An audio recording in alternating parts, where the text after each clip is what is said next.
नमस्कार दोस्तों, सभी का ऑनलाइन क्लासेस पर एक बार फिर से स्वागत।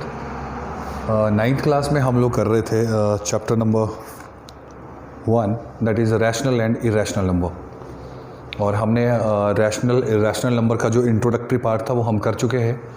और रैशनल नंबर में एक बात जो मैं आपको 1.1 में बता चुका हूँ, कुछ एक वहाँ पे इंट्रोडक्टरी स्टेटमेंट्स थी, वो हम उनमें से गो थ्रू हो चुके हैं। Now students, moving to chapter number, आपकी एक्सरसाइज जो है 1.2, ठीक है जी। तो 1.2 की तरफ आते हैं और उसको अंडरस्टैंड करने की कोशिश करते हैं कि है क्या ये। सभी के पास अपनी अपनी बुक होगी और आप देखेंगे the very first question is, देखिए जरा अपनी अपनी बुक को सभी और देखिए वहाँ पे, state whether the following statements are true और फॉल्स, जस्टिफाई योर आंसर। आपको अपने आंसर जस्टिफाई करना है। Every irrational number is a real number. क्या कहा गया है? Every irrational number is a real number. देखिए स्टूडेंट, जो रियल नंबर होते हैं, ठीक है, एक चीज़ मैं आपको बता दूं, जितने भी हमारे पास रियल नंबर होते हैं, राइट, वो रियल नंबर आपके पास इरेशनल भी होते हैं, इरेशनल भी हो सकते हैं और रैशनल भी हो सकते हैं। मतलब रैशनल हो चाहे इरेशनल हो, सभी के सभी क्या होते हैं? रियल नंबर होते हैं, राइट। तो ये जो स्टेटमेंट यहाँ बोली गई है, every irrational number is a real number, तो ये बिल्कुल ट्रू है, ठीक है। क्लियर हो गया आप लोगों को कि बिल्कुल ट्रू स्टेटमेंट है। सेकंड स्टेटमेंट है यहाँ पे, every point on the number line is of the form of root m. ठीक है जी, क्या कहा गया आपसे? आपसे ये कहा गया कि every point on a number line is in the form of root m. क्या ऐसा है? क्या आपको लगता है कि जितने भी नंबर लाइन पे, ये नंबर लाइन आप लोगों ने पढ़ी है कि नंबर लाइन पे क्या पूछा गया, देखिए, every point on the number line is in the form of root m. क्या सारे के सारे जो नंबर हैं वो रूट 1 की फॉर्म में, क्या सबका स्क्वायर रूट निकलेगा? चलिए यहाँ तक तो ठीक है। 0 का स्क्वायर रूट लोगे तो 0 है, 1 का स्क्वायर रूट लोगे तो 1 है, ठीक है, इसको रिप्रेजेंट किया ही जा सकता है। 2 को भी आप रिप्रेजेंट कर सकते हो, नहीं यहाँ 2 होता है, लेकिन 2 भी 2 किसका? आप इसको रूट 4 ले सकते हो, नहीं, रूट 4 का 2 आ जाएगा। चलिए, अगर मुझे 3 लिखना हो, मान लीजिए आपको नंबर लाइन पे 3 लिखना हो, तो क्या आप किसी का स्क्वायर रूट लिख सकते हो इसके बदल में? बिल्कुल जी। हम अगर रूट 9 लिखेंगे, अगर हम स्क्वायर रूट ऑफ 9 लेंगे तो वो 3 आएगा। स्टेटमेंट को सुनिए, बोला क्या गया है आपसे? बोला गया है कि नंबर लाइन पे आने वाले जितने भी नंबर्स हैं, क्या हम उनको square root of some digit लिख सकते हैं? हाँ, तो लिख सकते हैं। देखिए, 0 को मैं क्या लिख सकता हूँ? रूट 0 लिख सकता हूँ। 1 को क्या लिख सकता था मैं? रूट 1 लिख सकता था। 2 को क्या लिख सकता था? रूट 4। 3 को लिख सकता था रूट 9। इसीलिए इसी तरह मेरे पास 4 आएगा। क्या 4 जो नंबर लाइन पे आपके पास एक अंक, एक डिजिट आने वाला है, दस 4, can we write it as a square root of 16? लिख सकते हैं। स्क्वायर रूट ऑफ 16 करेंगे आप लोग तो आपके पास क्या आएगा? 4 ही आएगा, ठीक है जी। इसी तरह अगर आप चाहें तो 5 नंबर लाइन पे जब आता है तो क्या 5 को हम ऐसे लिख सकते हैं? स्क्वायर रूट ऑफ 25 लिख सकते हैं ना। तो अभी तक तो आपको लग रहा होगा कि बिल्कुल सही स्टेटमेंट तो बोली गई है कि जितने भी नंबर लाइन पे आते हैं उन सबको हम in the form of square root of m लिख सकते हैं। अभी आपको लग रहा है बिल्कुल लिख तो सकते हैं ऐसे हम, लेकिन जरा इनको सोचिए कि क्या आप -1 का स्क्वायर रूट, किसी का स्क्वायर रूट -1 होगा? अगर आप ऐसा सोच रहे हैं तो गलत सोच रहे हैं। जितने भी नेगेटिव इंटीजर होते हैं स्टूडेंट, असल में उनका स्क्वायर रूट आप ऐसे ले ही नहीं सकते, अदरवाइज वो इमेजिनरी नंबर आ जाते हैं, ठीक है। आप हायर स्टडीज में ये पढ़ोगे। अभी के लिए इतना याद रख लो कि ठीक है, पॉजिटिव इंटीजर के लिए तो ये बात बिल्कुल सच है कि सबको लिखा जा सकता है, लेकिन नेगेटिव इंटीजर के लिए ये बात सच नहीं है। तो ये जो इसकी सेकेंड स्टेटमेंट थी, that was what, every point on the number line is in the form of square root of m, where m is a natural number, right. So m is a natural number. ये बिल्कुल सही नहीं है, हम इसको नहीं कह सकते सही, ठीक है। लेकिन हाँ, हम अगर simple to say just about the square root of natural number, तो सभी के जैसे इसका स्क्वायर रूट नहीं ले सकते हम नेचुरल नंबर से, ठीक है। हम सिर्फ यहाँ तक ये बात कर सकते हैं, यहाँ तक ये बात सही है। चलिए अगला थर्ड स्टेटमेंट है, every real number is an irrational number. जितने भी रियल नंबर हैं वो सारे के सारे इरेशनल है। ये तो बिल्कुल फॉल्स स्टेटमेंट है। अभी हमने इसके बारे में बताने की ज़रूरत ही नहीं है। मैंने बताया कि रियल नंबर रैशनल भी हो सकते हैं और इरेशनल भी, तो ये बिल्कुल गलत स्टेटमेंट है, ठीक है जी। इसको हम गलत स्टेटमेंट मानेंगे। चलिए आगे बढ़ते हैं। ये तो सिर्फ इंट्रोडक्टरी पार्ट था, थोड़ा अगला पार्ट करते हैं अब। चलिए देखिए क्वेश्चन नंबर 2 आपकी बुक में लिख रखा है, are the square root of all the positive integers irrational, if not give an example of square root of number that is a rational. ये कह रहा है कि जितने भी पॉजिटिव इंटीजर हैं सबका स्क्वायर रूट क्या इरेशनल ही आएगा। चलिए मैं थोड़ी सी मैं बात बता देता हूँ आपको।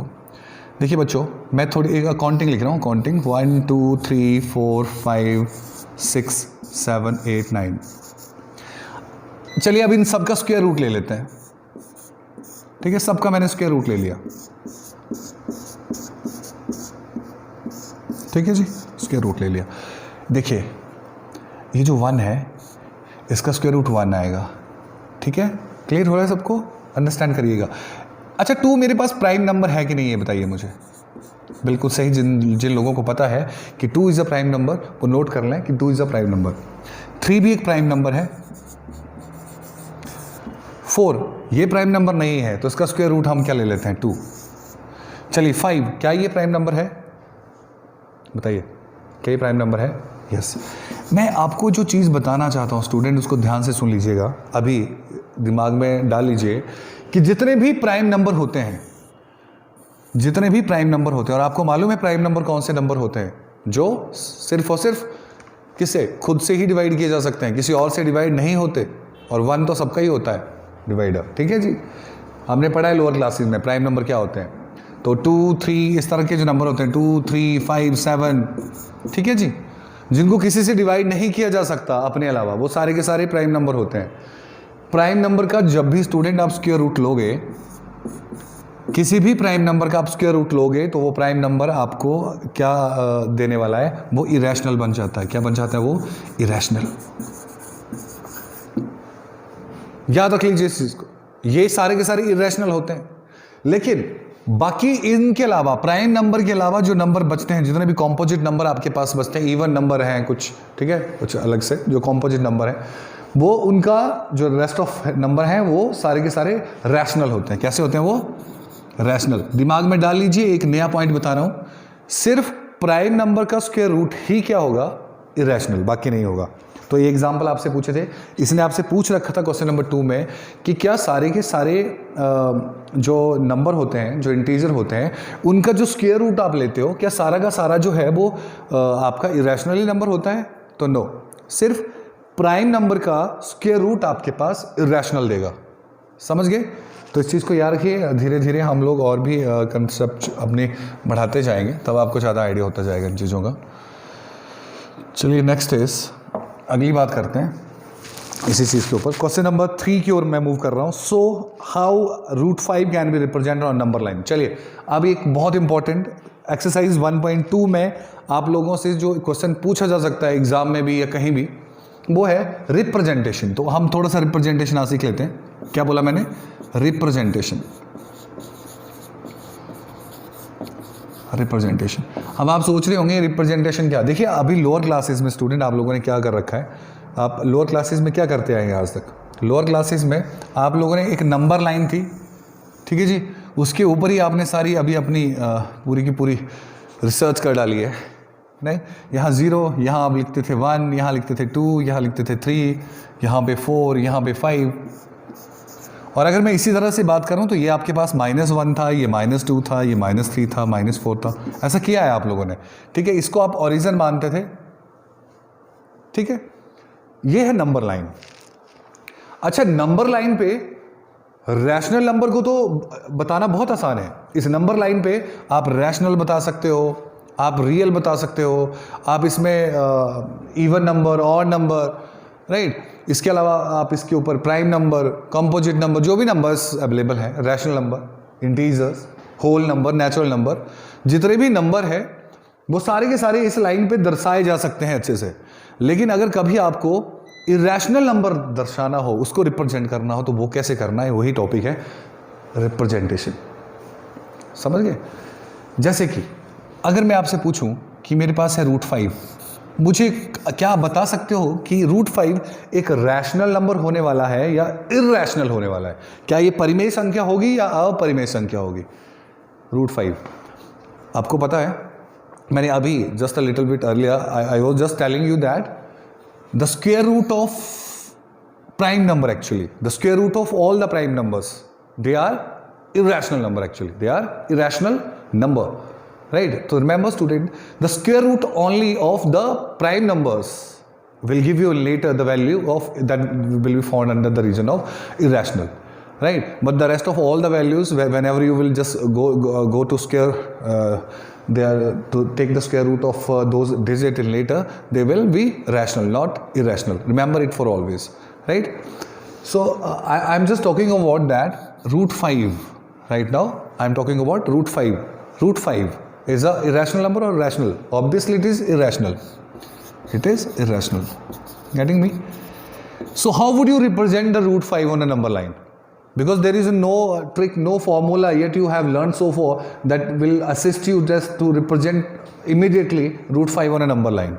Right? So now in this class we are just going to find a trick, a method to represent even an irrational number on a number line. So how beautiful this thing is just going to be happen in this video. Just we continue with me how you would represent the root 5 on a number line. Okay, चलिए देखते हैं root 5 को कैसे represent कर सकते हैं हम लोग. देखिए मेरे पास क्या मैं 5 को बच्चों ऐसे लिख सकता हूँ? जरा ध्यान से देखिएगा. क्या इस 5 को मैं ऐसे लिख सकता था 2 का स्क्वायर प्लस 1 का स्क्वायर? लिख सकता हूँ कि नहीं लिख सकता हूँ? बिल्कुल जी लिख सकता हूँ, क्योंकि 2 का स्क्वायर जब आप करोगे तो आपके पास 4 आने वाला है और 1 का स्क्वायर करोगे तो क्या आने वाला है? 1. और 4 प्लस 1 क्या होता है? 5 होता है.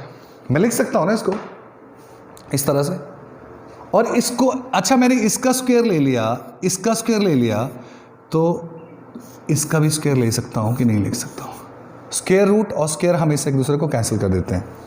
ठीक है जी. चलिए मैं बताता हूँ आपको मैंने क्या बताया. थोड़ा सा ध्यान से देखिएगा अभी मैं क्या बताने वाला हूँ आप लोगों को. ठीक है, मैं इसको थोड़ा मिटा देता हूँ फिर टॉपिक पे आते हैं अपने. बेसिकली देखिए आपने क्या करना है, आपको आ गया चलिए रूट 5 आ गया आपको कि रूट 5 को नंबर लाइन पे दर्शाइए. तो आपने क्या करना है, अपना स्केल लेना है. ठीक है, और 2 तक उसको एक लाइन 2 तक खींच लेनी है. ए से बी तक आपको एक रेखा खींच लेनी है 2 सेंटीमीटर. ठीक है, कोई टेंशन नहीं है. 2 सेंटीमीटर एक लाइन ले लीजिए, या 2 सेंटीमीटर नहीं लेनी तो 2 पार्ट ले लीजिए ऑफ इक्वल साइज, और 1 पार्ट आप यहाँ पर 90 डिग्री का एंगल यहाँ बनाइए. 90 डिग्री का एंगल सबको बनाने आता है. ठीक है जी, यहाँ पे 90 डिग्री का एंगल बनाइए और इसको 1 सेंटीमीटर काट लीजिए. 1 सेंटीमीटर. ठीक है स्टूडेंट, जब आप इसको इससे मिलाएंगे ना, ये देखिए फिर से मैंने क्या किया, मैंने किया 2 सेंटीमीटर यहाँ को ले लीजिए, सभी बनाएंगे अपनी अपनी कॉपीज पे इसको, और 1 सेंटीमीटर यहाँ लेंगे, इसको इससे मिला देंगे. ठीक है जी, इस लाइन को जब आप इससे मिला दोगे तो ये आपके पास असल में रूट 5 है. ये आपके पास असल में रूट 5 है. ठीक है, अंडरस्टैंड हो रहा है सबको मैंने कैसे बताया?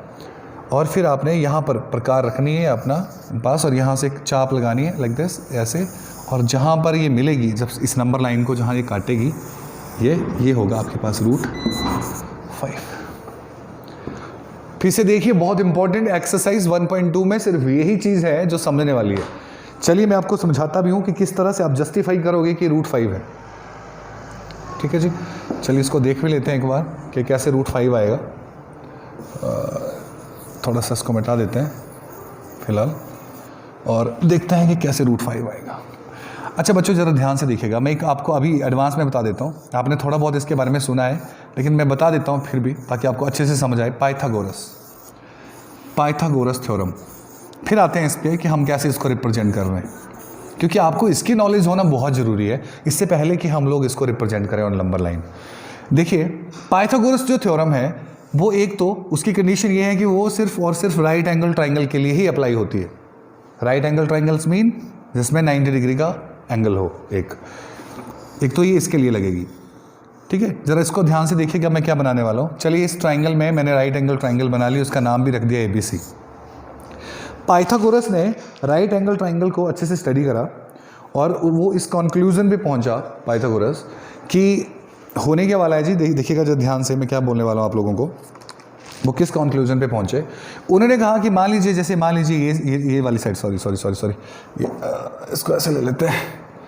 चलिए कोई बात नहीं, इसको दोबारा से बना लेता हूँ मैं, यहाँ से लेके दोबारा से कर लेते हैं पाइथागोरस थ्योरम का ये ट्रिक दोबारा से कर लेते हैं। चलिए, कहाँ पहुँचा पाइथागोरस? उसने कहा कि राइट एंगल ट्राइंगल में होता क्या है जी, एक चीज़ आपका बेस होती है, वन इज बेस, सबको पता है, आधार होता है, एक आपके पास परपेंडिकुलर होता है, ठीक है, जिसको आप लंब बोलते हो, ये परपेंडिकुलर है, और ये रही आपके पास हाइपोटेन्यूज जो सबसे लंबी भुजा होती है, ठीक है, तो ये आपके पास हाइपोटेन्यूज है। तो one is base, one is perpendicular, one is hypotenuse. देखिए उसने कहा क्या, उसने पाइथागोरस ने ये चीज़ कही कि अगर आपके पास बेस की वैल्यू मान लीजिए 2 है, आप परपेंडिकुलर जानते हो मान लीजिए 1 है, तो आप इसको निकाल सकते हो। उसने एक फॉर्मूला दे दिया कि हाइपोटेन्यूज का स्क्वायर बराबर होता है परपेंडिकुलर का स्क्वायर, पी लिख रहा हूं उसको मैं, प्लस बेस का स्क्वायर। ये है पाइथागोरस थ्योरम। इसको एक बार अच्छे से देख लीजिए, मैंने क्या कहा, पाइथागोरस ने इतने अच्छे से स्टडी करा है इसको कि hypotenuse square is equal to perpendicular square plus base square. ठीक है बच्चों, अंडरस्टैंड हो गया। हमारा काम यहां से क्या है, हमारा काम इससे ये है कि मुझे √5 को रिप्रेजेंट करना था, तो √5 को मैं रिप्रेजेंट करना मैंने स्टार्ट किया, और मैं ज़्यादातर 2 का स्क्वायर करता हूँ, फिर देखता हूँ आगे कितना बढ़ता है। मैंने 2 का स्क्वायर किया और पता चला 4 आ जाएगा और आगे आएगा 1, तो 1 का भी स्क्वायर करूँ तो 1 का स्क्वायर तो 1 ही होता है। ठीक है स्टूडेंट, क्लियर हो रहे हैं आप लोगों को? तो मैंने यहाँ पे अब एक जो बात करनी है वो ये है कि √5 ये जो है, क्या मैं इसको ऐसे लिख सकता हूँ कि मैं इसका भी स्क्वायर कर लूँ? हमेशा याद रखिए, स्क्वायर रूट और स्क्वायर एक दूसरे को कैंसिल कर देते हैं। तो देखिए स्क्वायर रूट से स्क्वायर कैंसिल हो गया, 5 बचे, 2 का स्क्वायर आपके पास 4 आएगा, प्लस 1 का स्क्वायर 1 आएगा, और ये भी 5, यानी कि 5 बराबर है 5। बिल्कुल सही बात बैठ गई। तो क्या इसका मतलब ये नहीं हो गया, जरा ध्यान से देखिएगा, कि बेस को अगर मैं 2 ले लूं, बेस को क्या ले लूं, मैं 2 कंसीडर कर लूं, परपेंडिकुलर को मैं 1 ले लूं, तो ऑब्वियसली मेरे पास ये चीज़ क्या आने वाली है, देखिए जरा, ये मेरे पास √5 आने वाला है, क्योंकि हमें पता है हाइपोटेन्यूज कैसे निकाली जाएगी। हाइपोटेन्यूज निकाली जाएगी, हाइपोटेन्यूज का स्क्वायर होता है बेस का स्क्वायर, वो 2 है, 2 का स्क्वायर प्लस परपेंडिकुलर का स्क्वायर, वो 1 का स्क्वायर है। मेरे पास हाइपोटेन्यूज क्या आने वाली है, हाइपोटेन्यूज मेरे पास आने वाली है 4 + 1, हाइपोटेन्यूज का स्क्वायर मेरे पास आने वाला है 5। और जब स्टूडेंट आप स्क्वायर को हटाते हो तो स्क्वायर जब दूसरी तरफ जाएगा तो वो स्क्वायर रूट में कन्वर्ट हो जाएगा, रिमेंबर इट। तो ये देखिए हाइपोटेन्यूज कितनी आएगी ना √5। तो ऐसे भी आप लोग इसको कर सकते हो। तो चलिए अभी तो हम लोग उसी पे रहते हैं, उसी टॉपिक पे। आपका टॉपिक ये था कि हाउ विल यू रिप्रेजेंट √5। तो इसके लिए मैंने आपको तरीका बता दिया कि आप ऐसा करिए, 2 सेंटीमीटर की लंबी लाइन लीजिए अपने स्केल से, यहाँ पर आप 90 डिग्री का एंगल, एक लंब बनाना है आपको, एक परपेंडिकुलर यहाँ ड्रॉ करना है, ठीक है। उसको आप 1 सेंटीमीटर काट लीजिए, 1 सेंटीमीटर, क्योंकि परपेंडिकुलर आपको 1 सेंटीमीटर लेना है और आपको बेस 2 सेंटीमीटर लेना है। इसका नाम सपोज ए है, ये बी है और ये सी है, ये पॉइंट, इसको इससे मिला दीजिए स्टूडेंट। ये आपके पास असल में √5 दे रहा है, द वैल्यू है √5। अगर आपको इसको नंबर लाइन पर रिप्रेजेंट करना है तो कैसे रिप्रेजेंट करेंगे अब आप लोग, यहाँ से आप प्रकार, यहाँ से इस पर आप कंपास रखें, प्रकार रखें, यहाँ से एक नंबर लाइन, एक यहाँ से प्रकार इतनी खोलेंगे आप, और यहाँ पे एक चाप सी ड्रॉ कर लेंगे, आर्क। वो जो चीज़ आएगी आपके पास वो क्या आ जाएगी, √5 आ जाएगा। ठीक है, कोई भी टेंशन नहीं है, बहुत आसानी से आपने इसको कर लिया, ऐसे आप बना सकते हो। चलिए एक और तरीका भी है, वो भी मैं आपको बता देता हूँ। अब इस तरीके से समझ नहीं आया हो तो आप इस तरीके का भी इस्तेमाल कर सकते हैं, जैसे मैं अब बताने वाला हूँ आप लोगों को। ठीक है, चलिए बहुत आसान है, इसको ध्यान से देखिएगा, आप सब कुछ बना लोगे। देखिए √2, √5, सॉरी √3, अगला प्राइम नंबर बोलिए। 2 के बाद 3 प्राइम नंबर है, 3 के बाद 5 प्राइम नंबर है, और 5 के बाद कौन सा प्राइम नंबर आने वाला है, 7, फिर 9 नहीं 11। ये सारे प्राइम नंबर हैं। और आपको एक बात मालूम है कि जितने भी प्राइम नंबर आपके पास होते हैं, जितने भी प्राइम नंबर आपके पास होते हैं, वो सारे के सारे क्या होते हैं, उनका स्क्वायर रूट जब भी आप लोगे तो क्या आने वाला है, इन सब का स्क्वायर रूट आपके पास इरेशनल नंबर आने वाला है। तो क्वेश्चन यहीं से आएगा आपको एग्जाम में, या तो √2 आएगा रिप्रेजेंट करने को, ठीक है, या तो आपके पास क्या आने वाला है, या तो आपके पास ये √2 रिप्रेजेंट करने को आ सकता है, √3 रिप्रेजेंट करने को आ सकता है, √5 रिप्रेजेंट करने को आ सकता है, ऐसा कुछ आएगा नंबर लाइन पे। जिससे आप रिप्रेजेंट कर सकते हो। ठीक है जी, तो कोई दिक्कत नहीं है, आराम से रहिए, करते रहिए इसको, इजीली आप लोग इसको कर सकते हो। चलिए देखिए, √2 को आप कैसे रिप्रेजेंट करोगे। √2 के लिए मैं आपको एक ट्रिक बताता हूँ। आप ऐसा करिए, 1 सेंटीमीटर लीजिए, ठीक है, एक लाइन ले लीजिए 1 सेंटीमीटर ए बी पर आप लोग एक राइट एंगल बना लीजिए यहाँ 90 डिग्री का, और इसको भी 1 सेंटीमीटर यहाँ से काटिए। और ये बच्चों आपके पास जब आप इसको इससे मिलाएंगे, किसको, इसको, तो ये आपके पास आ जाएगा √2। कितना आ जाएगा, √2। ठीक है, ध्यान से देखिएगा। अब आपके पास आ गया कि √3, पहले √2 बनाइए, अब √3 बताता हूँ √3 कैसे बनाएंगे आप लोग। अगर आप √3 बनाना चाहते हैं तो देखिए √3 भी बन जाएगा, कोई टेंशन नहीं है, √3 बना लेते हैं। √3 के लिए मैं कुछ अलग सा पेन इस्तेमाल करता हूँ। आप ऐसा करेंगे, अब इस पॉइंट को कंसीडर कर लेंगे, ठीक है जी, सी को। आप ऐसा सोचिए कि ये जो लाइन है मेरे पास, इसको एक सीधी रेखा मान लीजिए ऐसे, और सी पर एक 90 डिग्री का कोण बनाइए। आपको बनाने आता होगा 90 डिग्री का कोण, आप प्रकाश से अच्छे से बना लेते होंगे मुझे लगता है। ऐसे कुछ करके आप लोग यहाँ पे एक 90 डिग्री का एंगल बना लोगे। ठीक है बच्चों, क्लियर हो रहा है सबको, आराम से 90 डिग्री का एंगल आप लोगों के पास ये बनने वाला है। अगर आप नहीं बना सकते तो आप अपने डी का भी इस्तेमाल कर सकते हो। ठीक है, आपको पता है कैसे डी का इस्तेमाल किया जाता है। ठीक है जी, कर सकते हैं ना इसको आप लोग। तो यहाँ से आप जिस पॉइंट पे आपको रखना हो, आप वहाँ पे इसको रखिए, पर उस तरीके से रखना पड़ेगा जिस तरीके से वो आपके पास होता है। एक सेकेंड, ये थोड़ा रोटेट नहीं हो रहा। अब ये स्मार्ट बोर्ड में मुझे थोड़ा सा यूज़ करना है, इसके लिए आई डोंट थिंक ऐसा कुछ होगा। Draw an reset, draw an arc. तो चलिए, अभी तो मुझसे थोड़ा जूम आउट नहीं हो रहा है, ये कुछ प्रॉब्लम होगी तो टाइम वेस्ट नहीं करेंगे ज़्यादा, लेकिन आप इस डी से भी इसको बना सकते हैं। तो यहाँ पे 90 डिग्री का एंगल जब आप बना लोगे, ठीक है, उसको भी आप 1 सेंटीमीटर ही काटिएगा यहाँ से। ठीक है, तो उसको भी आप 1 सेंटीमीटर काटोगे, तो यहाँ से मैंने 1 सेंटीमीटर इसको काट लिया। जस्ट अ सेकेंड, बात करते हैं इसकी अगले पेन की। हमने रेड पेन लिया था तो रेड पेन पे रहते हैं। तो इसको भी आप 1 सेंटीमीटर काट लोगे और इसको इससे मिला दोगे। जब आप ऐसा करोगे बच्चों, तो ये था √2, ये आपने बना लिया था। ठीक है, और उसको आप रिप्रेजेंट भी कर सकते हो। ठीक है, रिप्रेजेंट कैसे करेंगे, कैसे बताया था मैंने रिप्रेजेंट करना।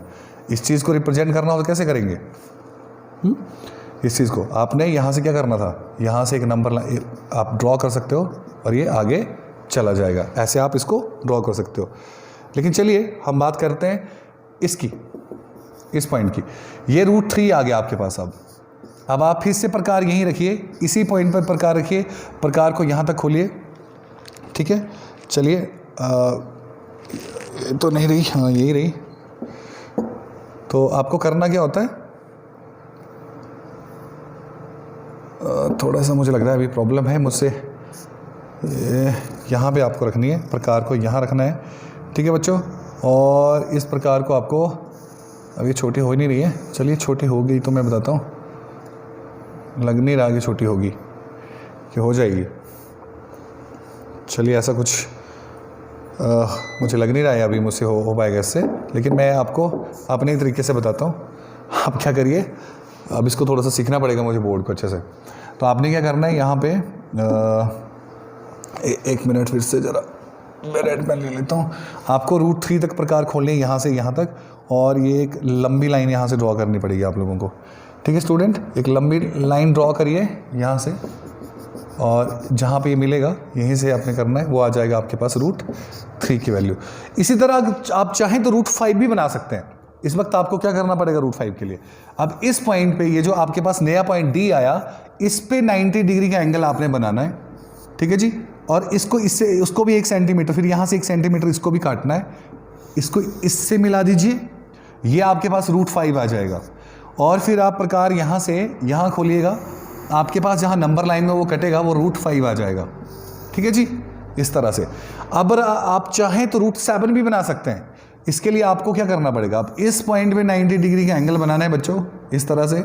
इसको 1 सेंटीमीटर काटना है, इसको इससे मिलाना है, प्रकार यहाँ से खोलनी है, और ऐसे कुछ जाएगा, और ऐसे आपके पास √7 आ जाएगा। ठीक है, अच्छे से देख लीजिए मैंने कैसे किया, और आशा करता हूँ आपको अंडरस्टैंड हो गया, क्योंकि इस चैप्टर में आपको बेसिकली है ही, आप 4th क्वेश्चन तक देखेंगे तो यही है। तो ये था हमारे पास आज एक्सरसाइज 1.2, ठीक है। हमने एक्सरसाइज 1.2 कंप्लीट कर ली है और मैं आपको दे रहा हूँ, आप अपने एक्स्ट्रा क्वेश्चन आप मुझे बताएंगे कि रूट 11 को स्क्वायर रूट ऑफ 11, ये भी एक प्राइम नंबर है और एक इरेशनल नंबर आएगा, इसको कैसे नंबर लाइन पे रिप्रेजेंट करेंगे। तो कंटिन्यू रहिए हमारे साथ इसी तरह ऑनलाइन टीचिंग में। Thank you so much.